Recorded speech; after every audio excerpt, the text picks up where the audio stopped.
GearNetwork.com. This is a Gear Network production. You a new podcaster need a show introduction or a commercial bumper? Or do you need a commercial for your business, brand, or podcast? Need help with producing your content? Let GRN Productions answer the call. For as little as $5, GRN can provide the services needed to make your podcast sound exceptional, regardless of what network you belong to. From voice work to checking and balancing your levels to eliminating dead air, we have you covered. Head on over to GearNetwork.com. That's GERE Network.com and click on the GRN Productions banner under the Support Our Friends box on the main page beneath the Amazon logo to take a look at some of the deals that we offer.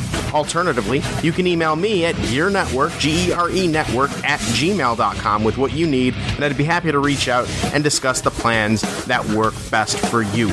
Don't delay, stand out today with GRN Productions. You need quality, we need money. Let's be friends. Ladies and gentlemen, you're listening to the Better Live Than Dead podcast. And welcome to another Better Live Than Dead podcast. This is episode 123.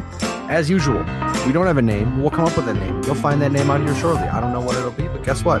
It'll be named something. I'm Ryan Wolfe at Wolfe BLTD on Twitter, joined on the line by Brayton Wilson at BJ Wilson WGR. Brayton, how are you doing on this wonderful July 4th? Well, it's a beautiful day outside. It's somewhat hot, but, you know, I'm enjoying some nice AC at the moment, but later on I'll be dealing with the elements, that's for sure. It reminds me of that scene. Every time it's really hot out, it reminds me of the scene from Pootie Tang where the guys on the street corner goes, "Oh man, it's hot out today." And the other guy goes, "Yeah, it's hot too." And the guy goes, "Yeah, it's really hot." And the other guy goes, "Yeah, and it's hot too." I always think about that because, you know, looking in a nutshell, end of the day, before we talk about hockey here, you think about it. And I think the Rochester Red Wings summed it up perfectly when they said, hey, it's a hot day, get some water, put some sunscreen on, get shade while you can, but also don't forget that in just a few months, you'll be shoveling your driveway. Well, I'd honestly rather have it super cold and maybe snowing than have it this hot and humid. Get out of here. I mean, the humidity has been... This heat wave that we've had, the humidity has been pretty oppressive, where you can actually chew the air. And I know my allergies have been trashed because of it. For some reason, humidity has just been killing me this year. But hey, you know what? Take it in stride. I'm going to go swimming in a pool later and eat some good food. Maybe have a couple ice cold adult sodas and just hang out. I'm getting paid today. I'm getting paid. I got 8 hours in the bank, so I'm getting money no matter what. You know, I'm not mad about it. There you go. But hey, we're here to talk about hockey today. We got a lot to talk about. We haven't talked about hockey in a few minutes. So we have a couple things to catch up on. So I'm just going to run down the gamut real fast, get us up to and including the draft. Then we can talk about free agency. So first off, before the draft, we had a trade. Hudson Fasching was dealt to the Arizona Coyotes for Brandon Hickey, Mike Sislo. Spoiler alert, Mike Sislo ended up signing with the Islanders, but the Sabres were able to get Brandon Hickey under contract, which to me, he seemed like the apple of the eye in that deal. The Buffalo Sabres also signed Ukko-Pekka Luukkonen to his entry-level contract. Then the draft rolls around. They draft Rasmus Dahlin, shocker, first overall. They get a few other really good players like Matthias Samuelsson, Matej Pekar, which Brayton, it will never not crack me up when I was listening to on the radio. And when you don't have a clarification on the pronunciation at first, you're shooting, you're just guessing out there. But I got to give you credit because you went full bore. You were not like, I'm not sure. I'm just not going to try because I don't want to, whatever it may be. And you just went for the gamut. You went for it all. You grabbed the brass ring and you just yelled Pecker on the radio. And I almost drove my car off the road. I was like, dear Lord, this is amazing. Well, it happens. Hey, it was good. You did a very good job, by the way, may I add. But with the draft, real quick, we don't have to talk too much about the draft because it's kind of been beaten. The horse has been dead and beaten at that point. But what about the draft? Were you pleased with the Sabres draft this year? Yeah, I mean, it seemed like that defense has been a very big weakness for the Buffalo Sabres for quite some time now. And for Jason Botterill to use 5 of his 6 picks on blue liners. Obviously, the one was obvious with Dahlin. Then he gets a pretty decent guy in Matthias Samuelsson, who, by all accounts, seems to be a pretty solid guy and a solid pick for the Sabres. Somebody that, could have the chance to develop into a nice second, third, fourth defenseman in the NHL if he, in fact, does develop and become and get to his full potential. But I think Jason Botterill has a plan for what he wants to do with the team and with the organization in the long term. And filling the need for defensemen was a key thing for him. And, in a few years, that'll prove it, because the Sabres will then be able to have a strong system of defensemen. And a lot of teams out there, they look for those type of guys in the organization, just to kind of fill the voids. And, he can switch those around, or he can flip those assets for trades. He can keep them and have them for Rochester for the long term. But I thought that this was a good draft, and also getting a guy in Matej Pekar. We saw it at development camp. He's a guy that's going to provide a little grittiness. He's not afraid to get a little chippy. He said that Brad Marchand was his favorite player to watch in the NHL. So, if we're going to get a next version of Brad Marchand, I'd be okay with that. Even Brad Marchand light, it would be. It's one of those things where to kind of expand on that point real quick, we see teams like Vancouver do it every year, but you see what like Vegas did, for instance. Vegas went out. They paid a lot for Ryan Reeves, but there were teams offering longer term deals and bigger money apparently, but he wanted to stay with Vegas. There are teams out there that say like George McPhee with Vegas again. He said, hey, when we started the season, we didn't expect to need a guy like Ryan Reeves because, we didn't know what to expect with our team. But as we got better, we realized that people started to play our team and our star players who developed into stars, I should say, like William Karlsson. You start to play him differently. You start to hit him a little harder, maybe get a little more questionable on the hits. So then they go out and get Ryan Reeves, and apparently that solved their problem, whatever. But I think if you can get a guy like, because getting Brad Marchand, that's like a one in a million type of thing. I think you get the guy who can score and put up points, but also be kind of nasty or disgusting in terms of just licking people's faces. That's within itself, that's something. But if you can go out and get a third line winger, center, whatever it may be, whatever position, doesn't matter, but he can go up and put up 15 goals and 40, 50 points, but also be nasty. I think that really adds an extra element to the value of the player, because again, if you're not going out and taking, you're not Chris Neal in it, and you're not going to go out and score 1 goal per season, and you're not going to go out and cheap shot people, but you're going to get under their skin and you're going to draw penalties and cause the team to play differently. That's huge. And I think if he can continue to keep an eye on Brad Marchand and say, hey, I'm gonna center my game around that, it might work out well. The thing though for drafting that I wanted to point out, which has been strange for me, is because the Sabres haven't been good forever, we can kind of watch the tides turn and see what they're focusing on and how this will end up being. Because obviously back a couple of years ago, remember, it was centers, everything about centers. The Sabres don't have enough centers. They need guys who can win faceoffs. Faceoff winning is important. So they go out, they get a bunch of centers. Now they have so many centers, so many players who can play center but also play wing. But end of the day, they have a lot of centers. And now you look at the defense. What don't they have? Defensive depth. What do they go out and get a bunch of defensemen? 3, 4, 5 years down the road, that may come to the what is it? The chicken may come to roost, or whatever that saying is. And we may see the Sabres have a glut or a glute. I think it's glut of just defensive prospects. And that's not a bad thing. But then again, you also have to take a shot on, because for every 5 players you draft, maybe 1 or 2 will end up being NHL regulars, or maybe even 1 or none. But you got to take the shot. And I think that's what, Jason Botterill has shown so far. He seems like, and this will kind of bring me to my next point, it really seems like Jason Botterill took the first year in Buffalo and just didn't do anything crazy per se, but he kind of just sat back and said, I'm going to let this team show me who they really are and see if they can fit our system with Phil Housley. And clearly a lot of guys did not do that. You see, I know Hudson Fasching didn't play in Buffalo, but you can see his game not developing the way they want it to in Rochester. I mean, he was a healthy scratch in the playoffs. He was pissed about it, and rightfully so, because you should be.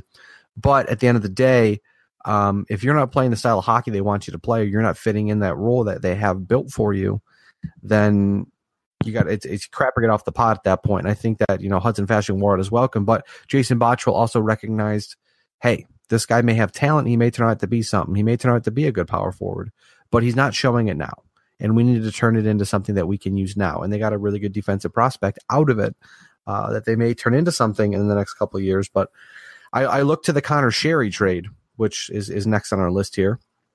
And I kind of jumped on this immediately when it happened, because I remember back when Tim Murray was the GM, and it wasn't that long ago, so it's not too hard to remember, but he always talked about, hey, there are teams out there that are up against it that have talented players that they may have to part with. The Buffalo Sabres being a team who have cap space, who have picks, who have the ability to make trades freely, they could take advantage of those teams. And the Sabres never did. They never did that. I mean, they got, the Evander Kane trade is what it is. They went out and Tim Murray made a handful of trades, but never at any point in time did he make a trade like Jason Botterill did with Pittsburgh, where Jason Botterill took Matt Hunwick, he took Connor Sherry, and sent a 4th-round pick conditional that could become a 3rd-round pick, and ate all the money for Hunwick and Sherry. So the Sabres get a really talented, fast winger, which, again, they need speed. Obviously, Botterill has made a point that they need speed on the wings. They need talent and speed. They got that in Connor Sherry. I mean, yes, he regressed a little last year, but they got a talented winger in Connor Sherry. They also get Matt Hunwick, which, for better, for worse, but they did it for the cost of almost nothing. Yeah, and I mean, Jason Botterill this past year was really a key evaluation year for him. And I think by the end of the year, he really knew what he had and what he was going to end up keeping and who he was going to end up trading. And, we saw guys like Connor Sherry come into the organization, who he knew from Pittsburgh. We saw Scott Wilson come back in free agency. I mean, Jason Botterill really did his homework in more areas than not when the season started. I mean, I'm sure that the year didn't go as well as he had thought it originally was going to go after the moves he made last offseason, but he got the chance to fully evaluate what he had in some of his top talent here to see if they're going to pan out. And obviously he felt that some of those assets weren't going to work out, and he decided to move on from them. And it's hopefully going to be for the better of the organization, because I think that the moves that he made to bring in guys like Sherry and Hunwick are good moves. Sherry, of course, you can slot him in on a top 2 pairing with a top skilled centerman, and he's going to be able to be a guy that can finish plays for you. Then you got a guy like Hunwick, who's a reliable 6th, 7th defenseman who is a veteran of the league. And there's been, it's been talked about his game that in Pittsburgh, it didn't really work out because it wasn't his system. So maybe if he comes to Buffalo and he kind of fits into Phil Housley's system, it might be a nice fit. And then, of course, we got the Ryan O'Reilly trade and other things that have happened this offseason with the Sabres in free agents. I mean, they got Hickey signed to a contract. They got, they got Carter Hutton signed, and, Jason Botterill is still trying to make things work, to the fact where, yeah, he might still have some assets here that he probably doesn't want to have here, or maybe, he might have to deal with one more year, and those guys are kind of like a Johan Larsson or a Zemgus Girgensons. They might not be able to ship them out, but after one more year, those guys are going to be free agents. And he's slowly but surely, and I think more this offseason now, he's been able to take a bigger step with building the team that he wants to, and he's getting more pieces that are going to fit today's NHL. And once the Sabres have everything kind of together, and Jason Botterill knows exactly what he wants, I think the team's better off for the long term, for sure. And looking at it, Connor Sherry, before we move on to more free agency news, and then obviously the Ryan O'Reilly trade, but Connor Sherry did have a down year last season. But he scored 18 goals, 30 points in 79 games. He was a little more inconsistent last year than he was the season before, when he scored 23 goals and had 30 assists. But here's the thing I look at. A handful of years ago, TSN did the thing where did a thing, I should say, where they looked at draft picks turning into NHLers from 2000 to 2009. If it's a fourth round pick, it's about 20%. And if it's a third round pick, it's about 30%. So you take a 20 to 30% chance of a draft pick becoming an NHLer full-time, and you turn it into a guy who has already played 184 games in the NHL, scored 93 points, scored 48 goals. I mean, to me, that's a win. And the thing about Connor Sherry is not even so much that he has scored that many points, but almost all of his goals, I think like 44 of 48 or something along those lines of his career goals have been scored even strength, which is, again, another thing where Jason Botterill can look back and say, hey, we can't score even strength. We need to get guys who can do that. They go out, they get Connor Sherry. And if it doesn't work out, you took the chance, but you're going out and you're acquiring players who appear to be able to fill that specific role. And that's what you have to do. I mean, like you mentioned, Brayton, with free agency, they go out, they sign Carter Hutton, who has been said to be a very big personality in the locker room that will help Linus Ullmark get comfortable with the starting gig and then kind of push him into a bigger role. You've got the Sabres go out and get Scott Wedgwood for Rochester, who's a very good number 3 option. They go out, they re-sign Scott Wilson, who's obviously going to be a very good bottom 6 guy. They get Brandon Hickey as well, as we mentioned before. So they go out and they're filling up the pipeline as they need to. I mean, Rochester's going to be very good next year, or should be very good next year. The Buffalo Sabres should be better. I mean, looking at my thoughts going into the Ryan O'Reilly trade is, I just completely blanked out there. I looked at my phone and just forgot what I was going to say. With the Ryan O'Reilly trade, you look at the Buffalo Sabres. They've been the worst team in the NHL. Last year, they were statistically the worst team in hockey. At this point, getting rid of Ryan O'Reilly literally can't make you any worse. What's the worst that's going to happen? You're going to finish dead last again? That means you didn't get better, but you didn't get worse. So anything from here is a marked improvement. I mean, they go out with that deal. If you don't know, the Sabres trade Ryan O'Reilly to the St. Louis Blues after a kind of a day of back and forth and potential that they were going to trade him to the New York Islanders, which at this point just seems like smoke to get the deal done. But they go out, they get Tage Thompson, Patrick Berglund, Vladimir Sobotka, a 2019 first and a 2021 second round pick. With the 2019 first, obviously, is lottery protected. So it's a pretty big deal. Very big deal for the Buffalo Sabres. They move one piece out and get a lot of pieces. And granted, the equivalent of those pieces that St. Louis sent to Buffalo was roughly about Ryan O'Reilly's worth. So St. Louis is getting better, and Buffalo will probably be taking a step back, but it may be an addition by subtraction. But again, I stand by the thought that you've been bad with Ryan O'Reilly. Removing him from the situation can only make you better.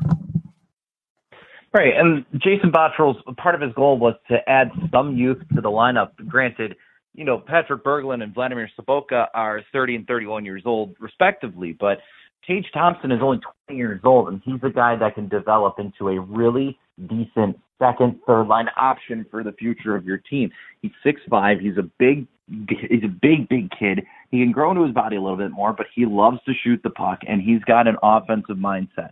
It's a type of player that Jason Botterill can throw on the wing, throw at center, and he's going to be a guy that can grow and be part of this new young core that is going to be in Buffalo for several years to come. So, and not only that, but a huge goal of his too was to get some decent value in draft picks as well. And he got a conditional first round pick, which it's going to be a first round pick no matter what, but whether that's 2019 or 2020 is yet to be determined. But at the same point, Jason Botterill, I think, got the best deal he could for Ryan O'Reilly. Because when I first saw that deal, I kind of was like, okay, that's a reasonable trade, because Patrick Berglund and Vladimir Sobotka both can come in. They can provide, second, third, fourth line depth for the team and be veteran leaders in the locker room, and also be able to still provide some offense.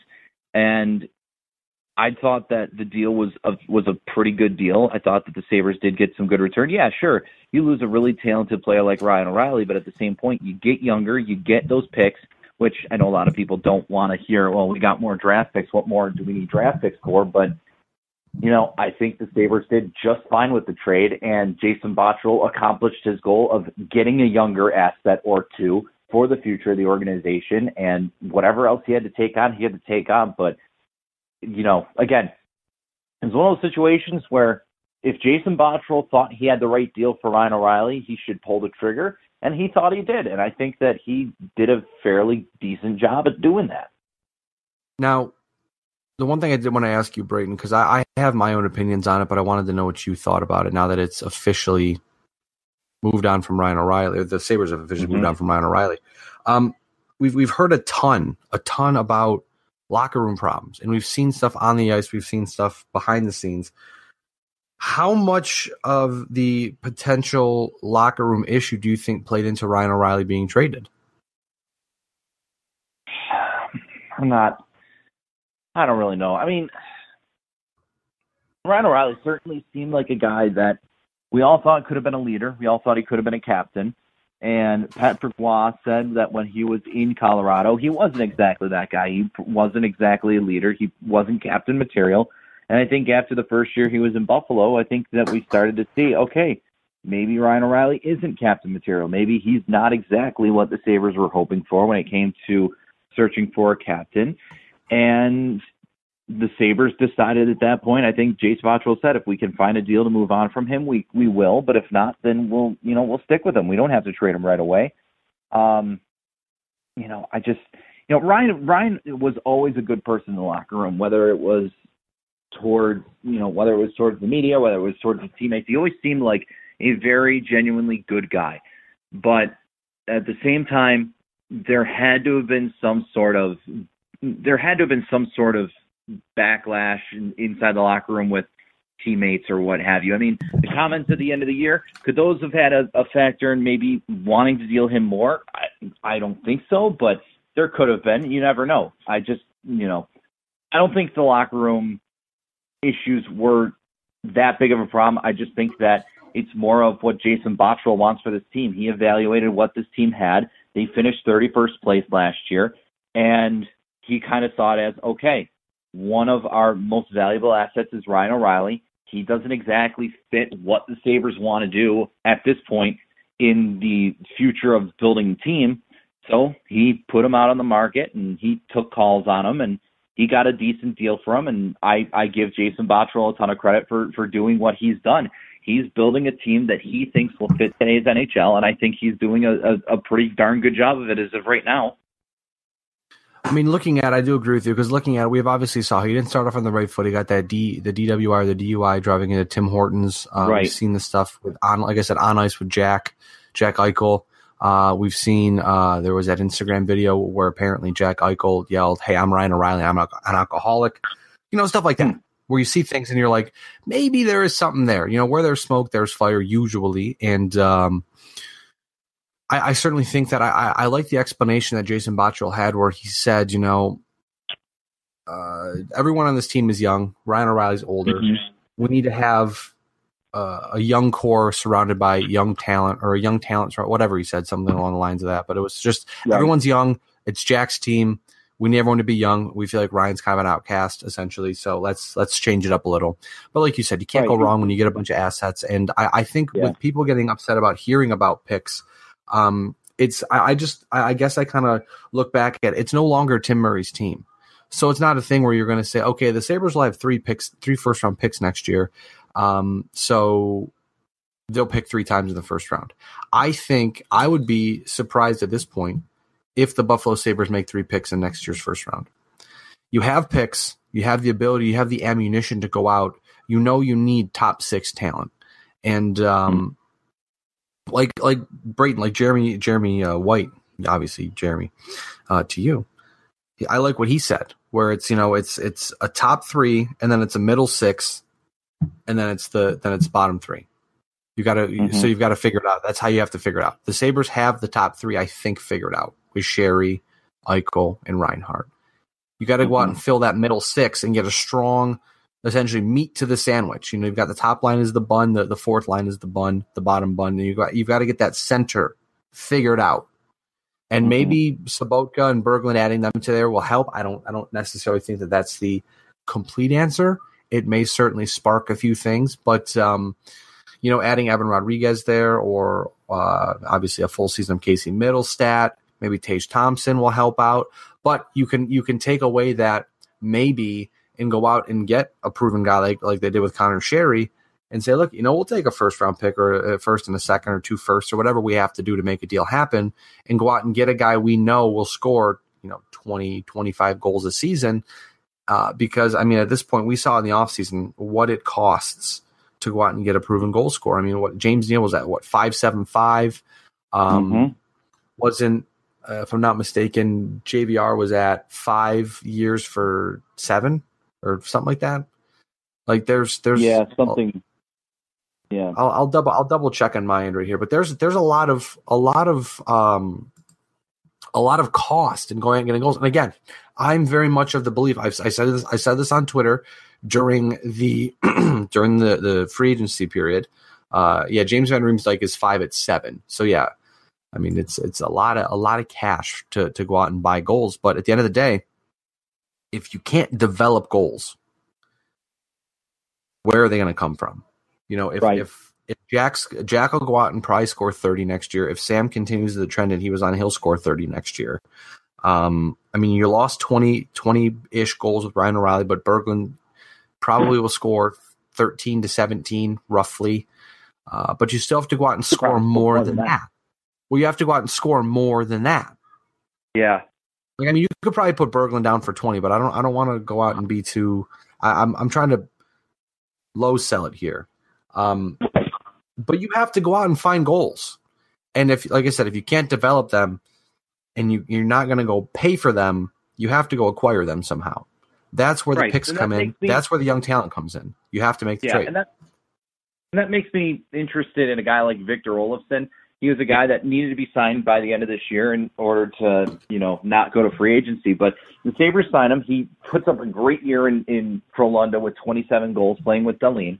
And it almost makes me wonder with a guy like him, because we saw at development camp, we saw during the 3-on-3 tournament, he's got an incredible shot. He's a guy that, coaches and, I think it was either Steve Greeley or Randy Sexton. I think it was Steve Greeley that said that a guy like Olofsson, you don't teach shots like that. You could have a guy that you can teach to shoot like that for 5 years and they may never pick it up, where a guy like Olofsson, who's only 22 years old, has already picked up a shot like that, and he can play like that and be competitive that way. And, it almost makes me wonder with a guy like him. He's played in the Swedish Hockey League for the past 3-4 years now. This past year took a huge step in his game.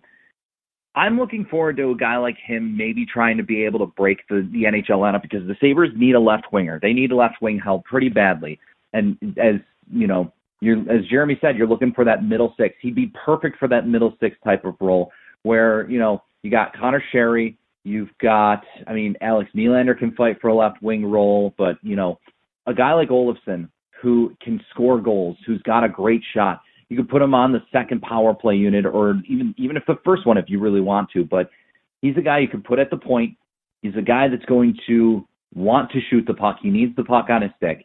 But you put him with some decent talent, and he's going to flourish. And I wonder if he puts up a good training camp and he puts up a good preseason for the Sabres, if they wouldn't give him that shot right away to kind of say, hey, we need some scoring, we need some offense. Go out there and just do your thing. Go out there and play your game and see where it goes. Because, as you mentioned, the Sabres need scoring pretty badly outside of Jack Eichel and Sam Reinhart. They need to have guys to put the puck in the back of the net. And a guy like Olofsson can certainly do that. And would they give him a shot right away? Maybe, if he proves to be ready to go right away. If he's physically ready, if he's mentally ready to play in the NHL, maybe they give him a shot. But he's a guy that I'm very, very much high on and very interested to watch heading forward, just to see if he's a guy that can easily transition from, if he could transition from the NHL or the Swedish Hockey League to the NHL, and if he can make that transition relatively easily, I think that they should give him a chance, and I think they should consider having him in the NHL right away. Put him on maybe the second line with a guy like Casey Middlestat and Kyle Oposo and see where it goes. It wouldn't hurt. Oh, absolutely. And like I said before, as long as he's ready, because again, you don't want to rush him and stunt his growth or his development. But excuse me, at the end of the day, you've got nowhere to go but up. So you got to try everything you possibly can to make yourself a better team. And if that's the case, that's the case. So I know there's a lot more we could talk about. We could talk here for hours because we've got a lot to catch up on. But it is the off season now. It is, like we said, July 4th, Independence Day. Happy Independence Day to everyone. Hope you're going to be safe out there. Don't blow your hands off or anything.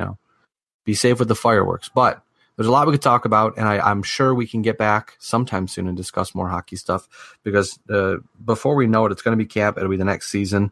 But we can start mocking up lines and all that stuff once we see a few more moves. I mean, obviously, there's still some big names out in the free agent market that have to move. Some big trades that could potentially be happening. So we're still keeping an eye on that, like Erik Karlsson, for instance, that may kind of shake things up a little bit. And we obviously saw Carolina sign Calvin DeHaan recently, or yesterday, I should say, on the 3rd. So that could certainly create a potential trade partner again for the Buffalo Sabres with Justin Falk potentially being on the move. So again, there's still a lot to happen, a lot to be talked about.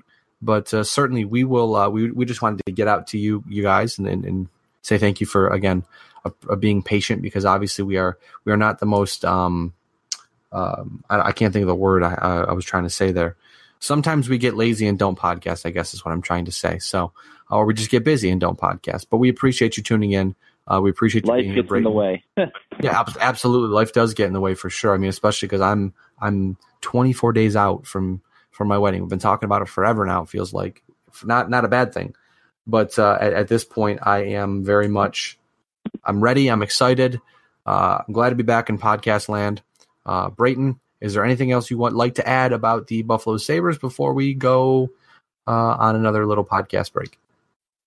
I don't think so. I mean, I'm just kind of still thinking about lineups and what could happen in the future. But again, that's probably better for a podcast later on, just because, hey, we're still on July 4th and the off season kind of just began. So I'm looking forward to the off season continuing to dwindle down. Looking forward to your wedding first off, and we won't podcast at your wedding, but maybe afterwards. Maybe we'll. Usually when we get together, we're always podcasting or something like that. We try to take advantage of the availability of each other, and it's like, hey, well, when are we going to be free to podcast? And it's like, well, we're going to be with each other, so let's podcast. But hey, there is, like I said, you guys are invited to come back to the hotel afterwards, and there is a nice little fire pit in the back area with a little pergola thing. You can come hang out. We can have a couple adult sodas, and we can maybe get a podcast out on my phone or something. Who knows? A mega giant podcast. Yeah, we'll Facebook Live it. We'll just record a video and we'll just talk about whatever. But Brayton, I want to thank you for joining me today, man. Thanks for taking the time. I hope you have a fantastic and safe holiday today. I hope you do the same as well. Thank you. I'm gonna go swimming and enjoy some adult sodas. I appreciate that very much. Going to get some good food too. But with that being said, Brayton is at BJ Wilson WGR. I am at Wolfe BLTD. This has been the Better Live Than Dead podcast. You can find us on Twitter at BLTD Sports, Facebook.com/Better Life Than Dead. I believe I forgot what the link was to that. Let me double check that real quick. It's been a hot minute. Yes, it's Facebook.com/BLTD Sports. But again, as usual, we are Better Live Than Dead. And you are not. We will catch you very soon. Thanks again for tuning in. Bye, guys. The preceding presentation has been brought to you by the Gear Network.